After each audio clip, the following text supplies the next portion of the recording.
let's go on. All right. Once we had done the spectroscopy, and I did this for like 6-7 months, did all sorts of analysis with Ziggy. Ziggy became very arrogant.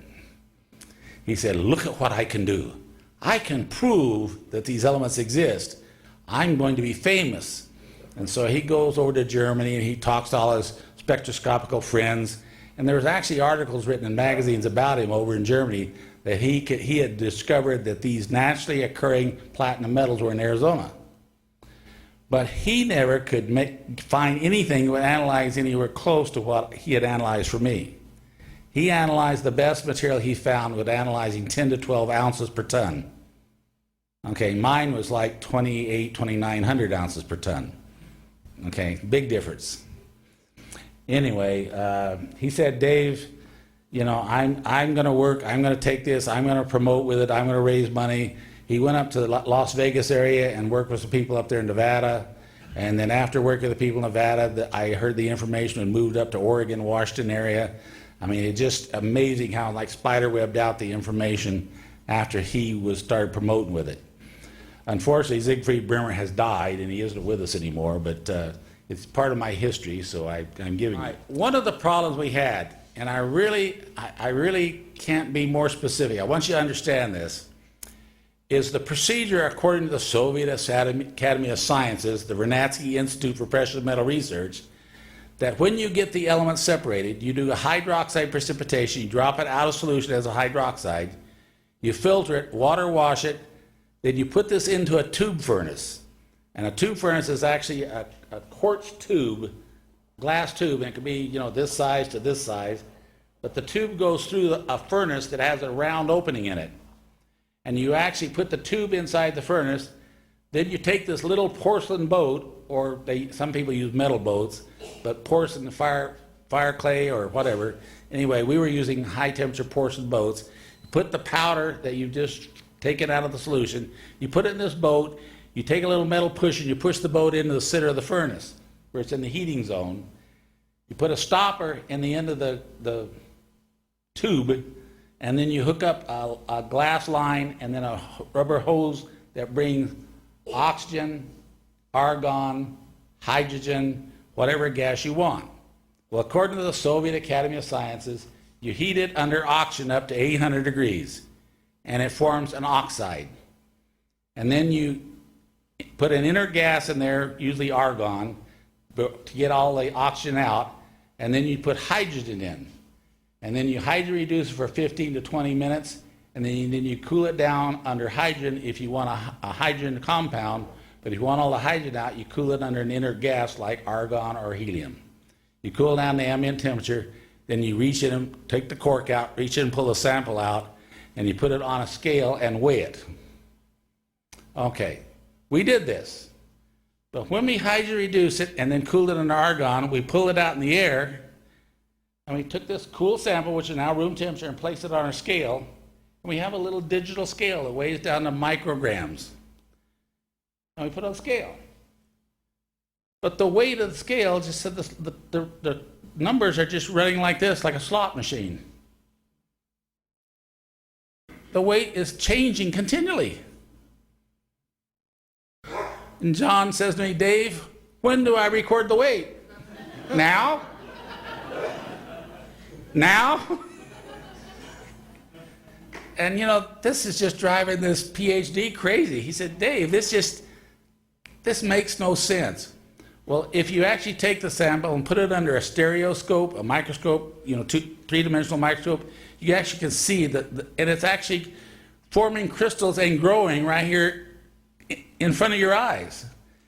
And what it is the element is so reactive that it reacts with the air.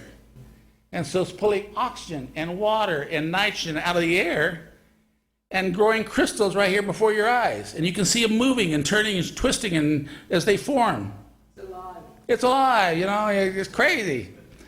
And John says, you know, Dave, we have to get the real world. This is just like an approximation. This is not science. And yet we're following the procedure we're supposed to be following, right? Did you see any pyramid-shaped crystals? I've seen more octagon-shaped crystals that you can ever imagine. Anyway, there's every shape in there because there's all the elements were in there, and depending on the element you're working with is what the shape was. But it was very reactive is the point, people. And it's actually hygroscopic. It picks up moisture and water crystallization, and it's continuous.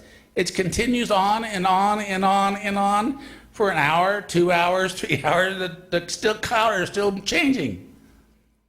And so you really get frustrated. And I said, John, now this is after months of this. Every day we try weighing some of it. Now you can imagine the frustration. I've tried to do good, solid science. And I said, there's got to be a real world here someplace. He said, Dave, there is an instrument. There's an instrument available commercially that was developed for the aerospace industry. It's called thermogravimetric analysis. And this machine actually is made out of a glass tube, a Pyrex tube, but inside the tube it has a heating element, and actually has a coil, a bifilar wound coil, so that the field that heat actually cancel each other. And it has a little balance scale inside the heating area where you can put a sample in there under a controlled atmosphere. You could oxidize it, hydroreduce it, put inert gas on it, whatever you want, and it never hits the atmosphere. Never sees air or never sees the outside atmosphere. And you can weigh it while you oxidize it, weigh it while you hydroreduce it, weigh it while you put the argon on it, and then weigh it as you cool it down. I said, at least we will learn what it really is when we hydrogen reduce it, right? How much does it cost? Well, they're about $350,000. And I said, well, I'll tell you what, can we lease them? And he says, yeah, you can actually go to Perkin-Elmer and they'll lease one to you by the month. And I said, well, let's lease one. I'll bring it in. So we brought this thermogravimetric analysis machine in, and John actually hired a master's chemist from England that had specialized in operating analytical equipment and instrumentation, because this machine was all computer controlled. So actually when you start the program, it will actually all on computer run the valves, run the gases, control the heat at whatever heating rate you program into it, turn on gases at what temperature you want it turned on. It'll go off when you tell it to go off. It's all computer controlled. But you needed somebody to understand computers. And most of us guys were not really computer literate, like I still am, not computer literate. So this lady came in, I can't remember her name right. I think it was Jan something, but I can't remember her last name. Anyway, she came in to run the TGA. Now when you lease this TGA, they actually give you analytical standards that you can actually put in the machine and check the machine with these standards. And they tell you exactly at what time, what temperature and the compound begin to break down, and what the weight change should be, and then at what higher temperature it continues to break down and what the weight change will be, and you put the standard in to check the machine. And we put standards in, checked the machine, and everything worked really beautiful. So then we actually used the empty pan, we ran it to see, and everything went, it's just nothing changed, it always just stayed constant temperature. So then we put, and this was actually an iridium sample, and this is actually the transparency I used last time I spoke. But this is an iridium sample. There was 10.55 milligrams, which is not a big sample. It's a relatively small amount of material on the boat. And we started heating it. Now down here at the bottom is the temperature. And it goes up to about, what, 850 degrees approximately. Okay, and here is percentages, 100%, 75%, 50%. Okay, and so when we start heating at basically ambient temperature here, we start heating it, and immediately the temperature, the weight of it drops slightly. So by the time we got to 150, 160 degrees, basically the hydrogen was gone from the sample. And then you say it was fairly constant, or to right here is about, what, 600 and 610. something like that. And about this time you see some hiccups, but generally what happened is it just drops off down to here. Now this is going from 100% down to like 60, what? That's 75, 50, that's about 60 something percent. 55 to 60%, just in the first heating. Now, people, I can't explain this weight change when it was occurring. This was a dramatic weight change under an inert gas. That's the weight it should be right there. Now, if we just stopped right there, everything would have been fine. But we continued heating.